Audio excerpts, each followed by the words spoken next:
कृपया चैनल को सब्सक्राइब करें। धन्यवाद। साधु बने तो माया छूटे, वैरागी बने तो छूटे ये तन। जब हरि से सच्चा प्रेम हो जाए तो छूटे सारे जग के बंधन। राधे राधे हरि कृष्णा। प्रिय मित्रों, आप सभी को भाद्रपद मास के शुक्ल पक्ष की परिवर्तिनी एकादशी की हार्दिक शुभकामनाएं। प्रभु श्री लक्ष्मी नारायण आप सभी भक्तों पर सदैव ही अपनी कृपा बनाए रखें। मनुष्य को जीवन के मोह जाल से मुक्त कराने वाली एकादशी तिथि सनातन धर्म में बहुत ही महत्वपूर्ण मानी जाती है। एक वर्ष में कुल 24 एकादशी तिथि आती हैं, 12 कृष्ण पक्ष में और 12 शुक्ल पक्ष में। और इसी प्रकार से 24 एकादशी तिथियों में से एक है परिवर्तिनी एकादशी। इस दिन क्षीर सागर में शयन कर रहे भगवान श्री हरि विष्णु करवट लेते हैं। करवट लेने के कारण उनकी स्थिति में परिवर्तन होता है, इसलिए इसे परिवर्तिनी एकादशी कहा जाता है।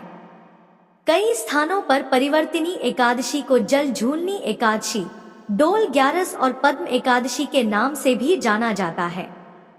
मित्रों, भगवान विष्णु को अति प्रिय एकादशी का व्रत सभी कामनाओं को पूरा करने वाला माना जाता है। इस परिवर्तिनी एकादशी का व्रत केवल मृत्यु लोक ही नहीं बल्कि तीनों लोकों में अत्यंत ही प्रसिद्ध माना गया है। ब्रह्मा वैवर्त पुराण में परिवर्तिनी एकादशी के विशेष महात्म्य का वर्णन किया गया है।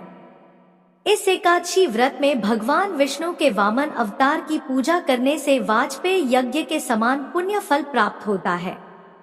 यह एकादशी व्रत किसी भी दीन दुखी मनुष्य के समस्त प्रकार के दुख और कष्टों को क्षण भर में नष्ट करने वाली मानी जाती है।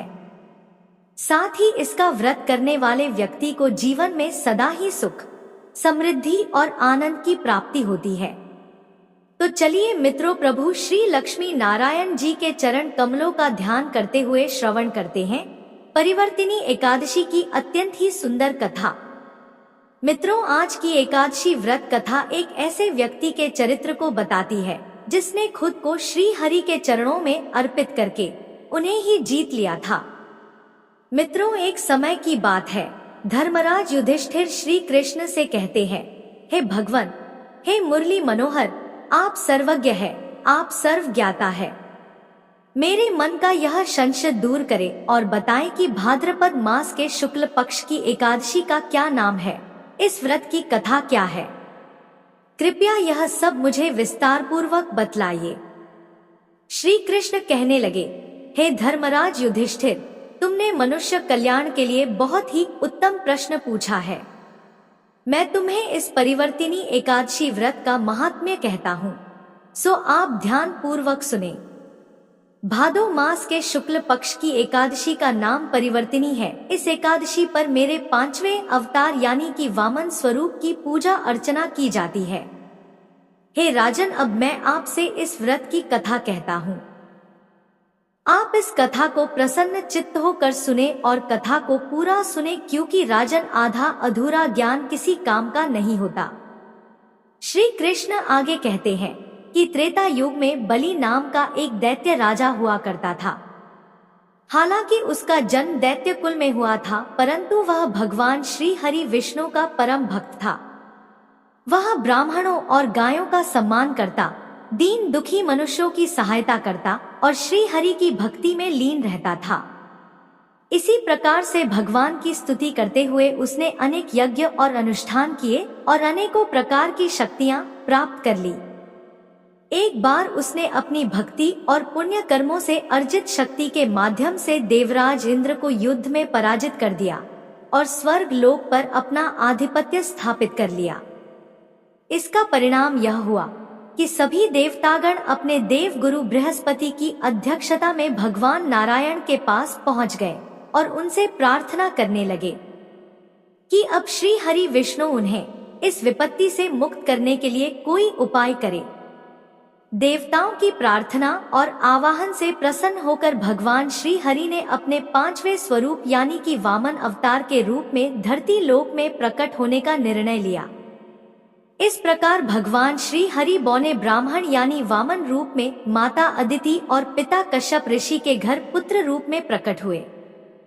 समय बीता और वामन भगवान अपनी लीला रचने के लिए एक दिन घूमते हुए उस स्थान पर जा पहुँचे जहाँ पर बलि महाराज अश्वमेध यज्ञ कर रहे थे।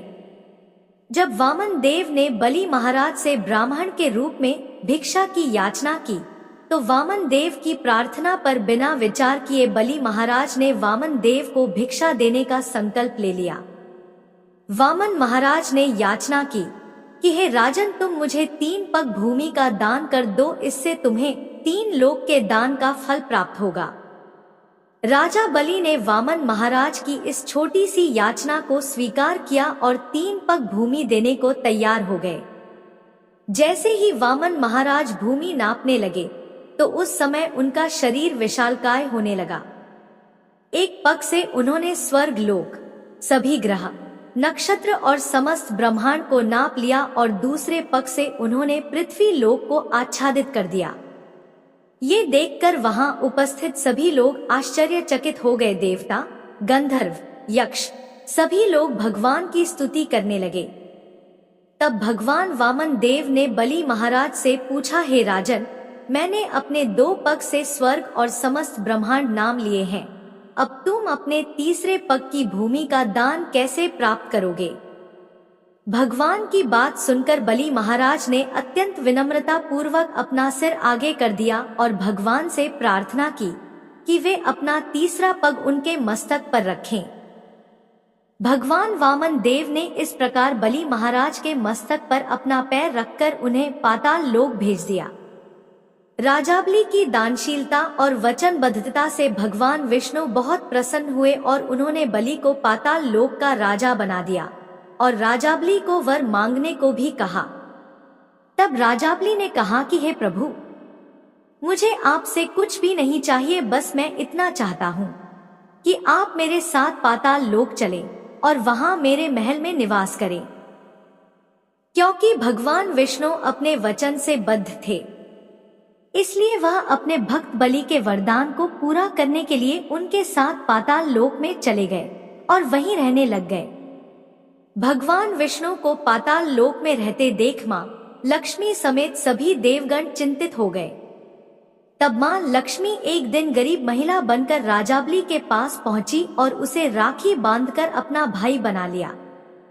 और मित्रों, इसी दिन से राखी का त्योहार भी मनाया जाने लगा। माता लक्ष्मी ने राजा बलि से कहा कि वे अब उनके भाई बन चुके हैं और अपनी बहन के सुहाग को उससे दूर रखने का पाप कैसे कर सकते हैं। इसलिए आप भगवान विष्णु को अपने वचन से मुक्त कर दें ताकि वह वैकुंठ धाम पहुंच सके। फिर राजाबली ने भगवान विष्णु को अपने वचन से मुक्त कर दिया। तब भगवान विष्णु ने राजा बलि को वरदान दिया कि वह हर साल आषाढ़ माह के शुक्ल पक्ष की एकादशी तिथि तक पाताल लोक में ही आकर रहेंगे। इस कारण भगवान विष्णु हर साल चातुर्मास में योग निद्रा में चले जाते हैं और भादो मास के शुक्ल पक्ष की परिवर्तिनी एकादशी के दिन श्री हरि विष्णु की एक प्रतिमा राजा बलि के पास रहती है और एक क्षीर सागर में शेषनाग पर शयन करती रहती है। मित्रों, इस एकादशी व्रत कथा से हमें यह ज्ञान प्राप्त होता है कि कभी भी दान करने के उपरांत मनुष्य को अभिमान नहीं करना चाहिए।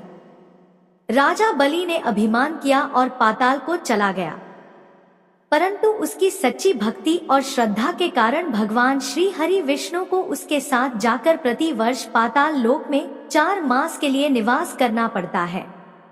यह थी परिवर्तनी एकादशी की बहुत ही सुंदर कथा। तो बोलिए मित्रों, श्रीमन नारायण नारायण हरि हरि, श्रीमन नारायण नारायण हरि हरि। अब चलिए मित्रों सुनते हैं एकादशी माता या ग्यारस माता की कथा। एकादशी माता की जय, ग्यारस माता की जय। जय जय श्री प्रभु लक्ष्मी नारायण। मान्यता है कि एकादशी व्रत के दिन एकादशी माता की कथा सुनने से मनुष्य को जन्म जन्मांतर के दुख और कष्टों से मुक्ति मिलती है। तो चलिए मित्रों, प्रभु श्री लक्ष्मी नारायण जी के चरण कमलों का ध्यान करते हुए एकादशी व्रत पर सुनते हैं एकादशी माता या ग्यारस माता की बहुत ही सुंदर कथा। प्राचीन समय की बात है। एक राज्य में एक महान राजा राज्य करते थे। राजा बहुत ही बुद्धिमान और बलशाली थे। राजा सदैव अपनी प्रजा का बहुत अच्छे से ध्यान रखते थे। प्रजा भी अपने राजा को बहुत पसंद करती थी। राजा की 2 बेटियां थीं। राजा अपनी दोनों बेटियों से बहुत प्रेम करते थे। राजा की छोटी बेटी देखने में बहुत सुंदर और आकर्षक थी और राजा की बड़ी बेटी छोटी बेटी के मुकाबले थोड़ा कम सुंदर थी। राजा की छोटी बेटी ग्यारस माता की पूजा किया करती थी। सभी लोग राजा की छोटी बेटी से बहुत प्रेम करते थे और बहुत प्रशंसा किया करते थे। राजा भी अपनी छोटी बेटी को बड़ी बेटी से अधिक प्रेम करता था, जिस कारण राजा की बड़ी बेटी को अपनी छोटी बहन से बहुत नफरत होने लगी थी। राजा की दोनों बेटियां जब बड़ी हो गई, तब एक पड़ोसी राज्य में रहने वाला राजकुमार राजा की बड़ी बेटी के लिए रिश्ता लेकर आया। लेकिन जैसे ही उस राजकुमार की नजर राजा की छोटी बेटी पर पड़ी, तो वह राजकुमार राजा की छोटी बेटी पर मोहित हो गया और उससे पहली नजर में प्रेम कर बैठा। उस राजकुमार ने राजा की बड़ी बेटी के साथ विवाह करने से मना कर दिया और उसने राजा से कहा कि मैं आपकी छोटी बेटी से विवाह करना चाहता हूँ। जिसके बाद राजा की बड़ी बेटी यह देखकर अपनी छोटी बहन से बहुत क्रोधित हो गई और राजा की बड़ी बेटी ने अपनी छोटी बहन को अपना सबसे बड़ा दुश्मन मान लिया। राजा की बड़ी बेटी ने अपनी छोटी बहन से बदला लेने का निर्णय लिया, जिसके लिए उसने अपनी छोटी बहन को जान से मारने की योजना बनाई। राजा की बड़ी बेटी ने अपनी छोटी बहन को मारने के लिए सबसे पहले एक लड्डू में जहर मिलाकर अपनी छोटी बहन को दे दिया और उसको लड्डू खाने के लिए कहा। लेकिन लड्डू खाने के बाद भी छोटी बहन को कुछ नहीं हुआ और बड़ी बहन यह सब देखकर बहुत आश्चर्यचकित हो गई। लेकिन बड़ी बहन ने हार नहीं मानी और जब रात में छोटी बहन अपने कमरे में सो रही थी, तो उसने एक मटके में सांप को रखकर कमरे में छोड़ दिया। लेकिन सांप भी छोटी बहन का कुछ नहीं कर पाया। जिसके बाद बड़ी बहन ने अपनी छोटी बहन से कहा कि चलो हम लोग कुएं से पानी भरकर लाते हैं। जिसके लिए वह अपनी छोटी बहन को पानी भरने के बहाने से कुएं के पास ले गई और उसने अपनी छोटी बहन को कुएं में धक्का दे दिया। लेकिन छोटी बहन को तब भी कुछ नहीं हुआ, क्योंकि हर बार ग्यारस माता उसकी रक्षा कर रही थी। उधर बड़ी बहन अपने सारे प्रयासों के बाद भी असफल हो रही थी, जिससे वह बहुत क्रोधित होती जा रही थी। फिर उसने अपनी छोटी बहन के पास जाकर उससे खुद ही पूछा कि मेरी प्यारी बहन, तुमको पता है भगवान ने सबकी मृत्यु एक निश्चित समय पर लिखी हुई है, पर बहन क्या तुमको पता है कि तुम्हारी मृत्यु कैसे होगी? क्या यह तुम जानती हो? तब छोटी बहन ने अपनी बड़ी बहन को बताया कि हाँ दीदी, मैं तो जानती हूँ मेरी मृत्यु कैसे होगी। छोटी बहन से यह सुनकर बड़ी बहन मन ही मन बहुत प्रसन्न होने लगी और उसने अपनी छोटी बहन से कहा कि बहन, मुझे तुम अपनी मृत्यु का राज तो बताओ। छोटी बहन के मन में कोई छल पाप नहीं था। उसने अपनी बड़ी बहन से कहा कि दीदी, मेरी मृत्यु, मेरे प्राण तो एक तोते में है। जो तोते के गले में एक हार है, उससे मेरी मृत्यु होगी। जब तक कोई भी व्यक्ति तोते को मारकर वहां हार अपने गले में पहन लेगा, मैं मूर्छित हो जाऊंगी और जैसे ही उस हार को अपने गले से उतारेगा तो मैं वापस से जीवित हो जाऊंगी। अपनी छोटी बहन की मृत्यु का राज जानकर बड़ी बहन बहुत ही खुश हो गई और उसने अपनी छोटी बहन को मारने के लिए उसके पालतू तोते को ढूंढना शुरू कर दिया। छोटी बहन को इस बात का आभास हो गया था कि कोई उसकी जान लेना चाहता है, जिसके लिए वह अपने पिताजी के पास गई और उसने अपने पिताजी से कहा कि पिताजी, मेरी मृत्यु के बाद मुझे जलाइएगा मत, बल्कि आप मुझे अपनी पुरानी वाली हवेली में एक पलंग में लिटाकर छोड़ दीजिएगा। अपनी छोटी लड़की की यह बात सुनकर राजा बहुत आश्चर्यचकित हो गए राजा ने अपनी छोटी बेटी से पूछा, बेटी तुम यह सब क्या कह रही हो? तब राजा की छोटी बेटी ने कहा, पिताजी समय किसी के लिए नहीं रुका है, किसे कब क्या हो जाए किसी को कुछ पता नहीं है। और फिर राजा ने अपनी छोटी बेटी से कहा कि तुम ऐसी बातें क्यों कर रही हो? 2-3 दिन में तो तुम्हारा विवाह है। लेकिन छोटी बेटी ने अपने पिताजी को ऐसा करने पर मजबूर कर दिया और उनसे वचन ले लिया। राजा ने भी अपनी छोटी बेटी की बात स्वीकार कर ली और 2-3 दिनों के बाद जब शादी का समय आया तब राजकुमार बारात लेकर राजा के घर पर आया और राजकुमार और राजा की छोटी बेटी का विवाह शुरू हो गया। जैसे ही राजा की छोटी बेटी राजकुमार के साथ फेरे लेना शुरू करती है तो उसकी बड़ी बहन अपनी छोटी बहन के कमरे में जाकर उसके तोते को पकड़ लेती है और उसको जान से मार देती है और तोते की गले में जो था उसको अपने गले में धारण कर लेती है। जैसे ही बड़ी बहन उस हार को अपने गले में धारण करती है तो उधर छोटी बहन 3.5 ही फेरे ले पाती है और वहीं पर बेहोश होकर गिर जाती है। जिसके बाद राजा ने बड़े बड़े हकीमों को बुलवाया और अपनी छोटी बेटी का इलाज करने के लिए कहा।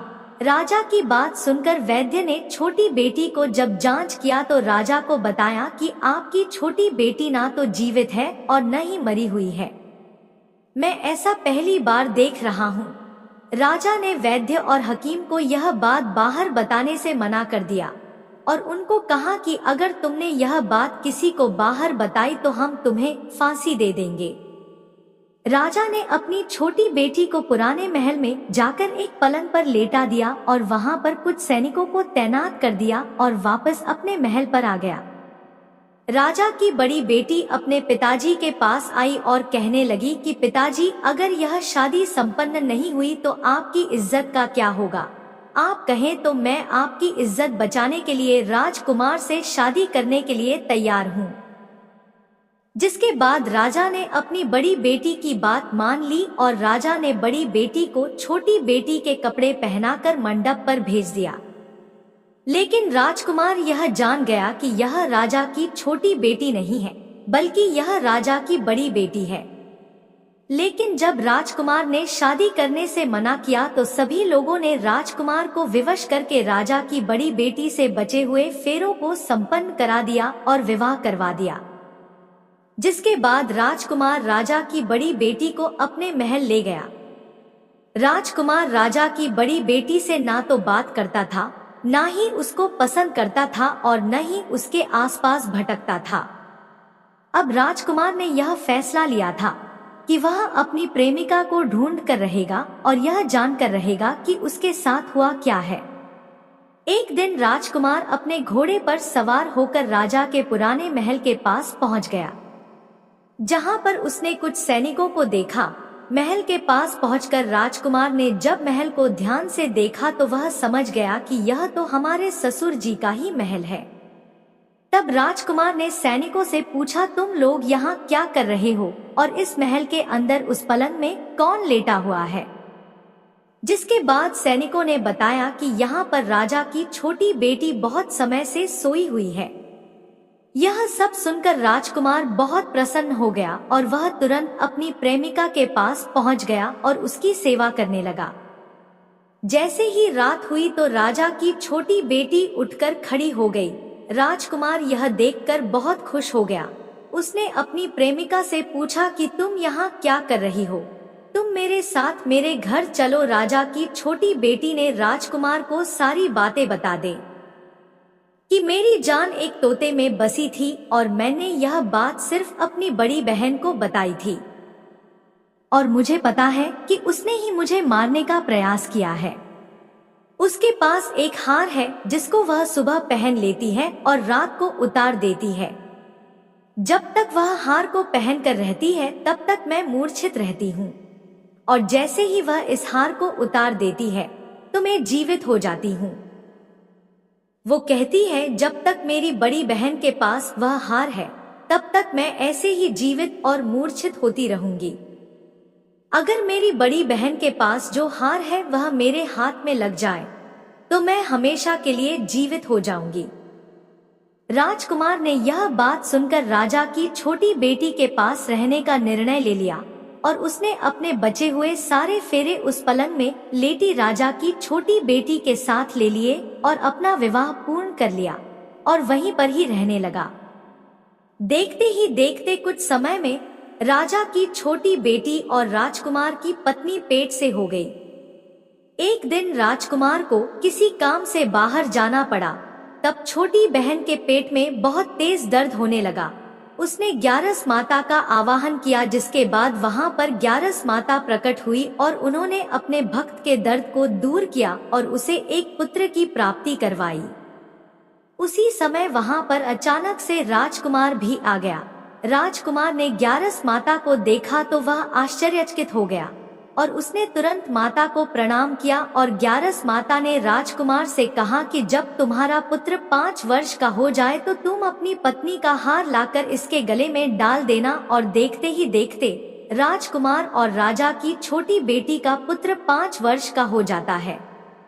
तो राजकुमार अपने बेटे से कहता है कि बेटा, मैं कुछ काम से बाहर जा रहा हूँ, तुम अपनी माता का ध्यान रखना, और वहां से चला जाता है। राजा को बाहर निकलता देख बड़ी बहन के सैनिक देख लेते हैं और बड़ी बहन को जाकर सारी बातें बता देते हैं, जिसके बाद बड़ी बहन अपनी छोटी बहन के पुत्र को वहां से उठवा लेती है और उसको मरवा देती है और छोटी बेटी के पुत्र के 2 टुकड़े करवा देती है। पहला टुकड़ा चक्की के पास छुपा देती है और दूसरा टुकड़ा अपनी पलंग के नीचे रख लेती है। अब ग्यारस माता भिखारी का रूप लेकर उसकी बड़ी बहन के दरवाजे पर आती हैं और बड़ी बहन के पास चली जाती हैं, जिसके बाद वहां पर भिक्षा मांगने लगती हैं। बड़ी बहन अपने नौकरों से कहती है कि जाकर भिक्षा दे दो, लेकिन जैसे ही नौकर ग्यारस माता को भिक्षा देने के लिए आते हैं तो माता उन्हें मना कर देती है और कहती है कि मैं तुम्हारी महारानी से ही भिक्षा लूंगी। जिसके बाद बड़ी बहन स्वयं ही भिक्षा देने के लिए माता के पास आती है। उधर माता एक बिल्ली का रूप लेकर उसके कमरे में चली जाती है और वहां पर छोटी बेटी के पुत्र कोई 2 टुकड़े को आपस में जोड़ देती है और उसे जीवित कर देती है और उसे लेकर वहां से चली जाती है और राजकुमार को सौंप देती है। राजकुमार अपने बेटे को लेकर अपनी बड़ी पत्नी के पास जाता है और उसे कहता है कि तुम इसका ध्यान रखना, अगर तुम इस बच्चे का अच्छे से ध्यान रखोगे तो मैं तुमसे बात करूंगा। इसी प्रकार एक दिन राजकुमार अपने बच्चे से कहता है कि तुम माता से उनके गले का हार मांग लो। जिसके बाद राजकुमार का लड़का अपनी मम्मी के पास जाता है और कहता है कि माता, मुझे तुम्हारा हार चाहिए जो तुमने गले में पहन रखा है। यह सुनकर पहले तो बड़ी बहन बहुत क्रोधित होती है, पर उसको यह याद आता है कि राजकुमार ने कहा था कि अगर मैं इस बच्चे का ध्यान अच्छे से रखूंगी तो वह मुझसे बात करेंगे, जिसके कारण वह हार को उस बच्चे को दे देती है। वह बच्चा तुरंत ही उस हार को ले जाकर अपने पिताजी को दे देता है और तभी राजकुमार अपने बेटे को लेकर वहां से जाने लगता है और अपनी पत्नी से कहता है कि तुम हमारे लिए खाना बनाकर रखना, मैं शाम को आकर तुम्हारे साथ खाऊंगा। और वह अपने बेटे को लेकर वहां से चला जाता है। जिसके बाद वह राजा के पास जाता है और उनको सारी बातें बता देता है। राजा अपनी बड़ी बेटी की यह कटु कर्म सुनकर बहुत क्रोधित होते हैं और उसे सजा सुनाता है और अपनी परवरिश पर ही दोष देने लगते हैं और राजकुमार को अपनी छोटी बेटी के साथ रहने के लिए आदेश देते हैं। यह थी ग्यारस माता की पहली कथा। तो प्रेम से बोलिए एकादशी माता की जय, ग्यारस माता की जय। अब चलिए सुनते हैं एकादशी माता की एक अन्य कथा। गालव मुनि का भद्रशील नामक एक पुत्र था। भद्रशील ने बाल्यावस्था से ही एकादशी माता का व्रत और पूजा अर्चना आरंभ कर दिया था। वो सच्ची श्रद्धा और निष्ठा भाव से पूरे दिन एकदशी का व्रत करता और कथा सुनता। शाम के समय ब्राह्मणों को भोजन करवाया करता तथा पूरी रात्रि श्रीमन नारायण नारायण हरि हरि का जाप करता। अगले दिन यानी कि द्वादशी को एकादशी व्रत का पारण करके ही भोजन ग्रहण किया करता था। गालव मुनि ने अपने पुत्र को इतना कठिन पूजा पाठ करने से कभी नहीं रोका, लेकिन एक दिन बाल्यावस्था में ही पूरे दिन उपवास करने के कारण उनका स्वास्थ्य बिगड़ने लगा और वो बेहोश होकर भूमि पर गिर पड़े। गालव मुनि को इस बात का पता चला तो वो तुरंत ही अपने पुत्र से मिलने पहुंचे। अपने पुत्र की ऐसा दशा देखकर मुनि को बहुत ही पीड़ा और दुख हो रहा था। जब थोड़े समय बाद भद्रशील को होश आया तो मुनि ने अपने पुत्र से पूछा कि हे पुत्र, तुम इतनी छोटी आयु में इतना कठिन उपवास क्यों कर रहे हो और तुम्हें इस उपवास के बारे में किसने बताया है? भद्रशील ने कहा कि मैं कई जन्मों से इसी प्रकार एकादशी का पुण्य फलदायी उपवास करता आ रहा हूँ। पिताजी आमतौर पर किसी को भी अपना पिछला जन्म याद नहीं रहता है। जब तक बालक माँ के गर्भ में होते हैं तब तक उन्हें उनके पिछले जन्मों की सभी बातें और कर्म याद रहते हैं, लेकिन बालक का जन्म होने से ठीक पहले ही यह स्मृति मिट जाती है। परंतु भद्रशील को अपने पिछले जन्म की याद उस वर्तमान काल में भी थी और इसका कारण था यह एकादशी व्रत की शक्ति जिसका भद्रशील पालन किया करते थे। उन्होंने अपने पिता से कहा कि वे कई जन्म पूर्व में धर्मकीर्ति नामक राजा थे। धर्मकीर्ति के रूप में मैं बहुत ही क्रूर राजा हुआ करता था। उसके राज्य की प्रजा उसे बिल्कुल भी पसंद नहीं करती थी, क्यों धर्मकीर्ति उन पर बहुत अत्याचार किया करता था। जीवन में ऐसा कोई पाप नहीं बचा था जो उसने ना किया हो। एक समय की बात है, वह सूर्य उदय होने से पहले ही अपने सैनिकों के साथ शिकार पर गया हुआ था। वहां पर उसने जंगल में एक अत्यंत ही सुंदर और आकर्षक हिरण को देखा। राजा को वो हिरण बहुत ही मोहित कर रहा था और उसे वो हिरण अब किसी भी कीमत पर राजा को चाहिए था। राजा ने उस हिरण को पकड़ने के लिए अपने सैनिकों को उस हिरण को चारों ओर से घेरने के लिए कहा। राजा ने कहा कि जो भी हिरण को भागने देगा उसका पूरा परिवार मार डाला जाएगा। हिरण ने यह सुना और सोचा, बेचारे सैनिक, अगर मैं किसी भी सैनिक के पास से भागा तो इनके परिवार को यह दुष्ट राजा अवश्य ही मार देगा और मैं नहीं चाहता कि मेरे कारण किसी भी निर्दोष प्राणी का अहित हो। इसलिए हिरण किसी सैनिक के पास से भागने के बजाय राजा के पास से निकल भागा। राजा ने अकेले ही हिरण का पीछा करना शुरू कर दिया और अंत में खुद को एक घने जंगल के बीच में पाया। अब सूर्यास्त होने के कारण राजा उस घने जंगल के अंदर फंस गया। राजा को हिरण कहीं भी दिखाई नहीं दे रहा था। वहां से बाहर आने के लिए राजा दिन भर उस घने जंगल में रास्ता खोजता रहा, परंतु रात्रि होने के कारण उसे कुछ भी समझ नहीं आ रहा था। इसलिए राजा ने एक पेड़ के नीचे ही रात बिताने की योजना बनाई। उसने पूरे दिन में कुछ भी नहीं खाया था और उसे चारों ओर से खतरनाक जानवरों के गुर्राने की आवाज सुनाई दे रही थी, इसलिए वह सो नहीं पा रहा था। राजा को अब अपने जीवन पर संकट दिखाई दे रहा था। डर के कारण राजा ने श्री हरि विष्णु से प्रार्थना करना शुरू कर दिया और रात भर श्रीमन नारायण हरि का जाप करता रहा। उसके दुष्ट कर्मों के कारण सुबह होते ही उसकी मृत्यु हो गई। यमदूत आए और उसे यमराज के पास ले गए। जब यमराज ने पूछा, तुम लोग इन्हें यहाँ क्यों लाए हो? इनका स्थान वैकुंठ में भगवान महाविष्णु के परम धाम में है। तब यमदूतों ने कहा, लेकिन महाराज, यह तो महापापी है। इसने जीवन भर अनेकों पाप किए हैं। इसे तो कठोर से कठोर दंड मिलना चाहिए। यह सब सुनकर यमराज बोले, नहीं, इसके जो भी पाप कर्म थे वह सब चले गए हैं। ये अब पवित्र हैं, क्योंकि जिस दिन उनकी मृत्यु हुई वह एकादशी की परम फलदायी तिथि थी। राजा ने उस दिन शिकार पर आने के कारण कुछ भी नहीं खाया था और रात्रि में जंगल में भटकने के कारण भी इनका उपवास ही रहा। इस प्रकार से राजा ने दिन भर उपवास किया और रात में जागते हुए श्री हरि का स्मरण किया।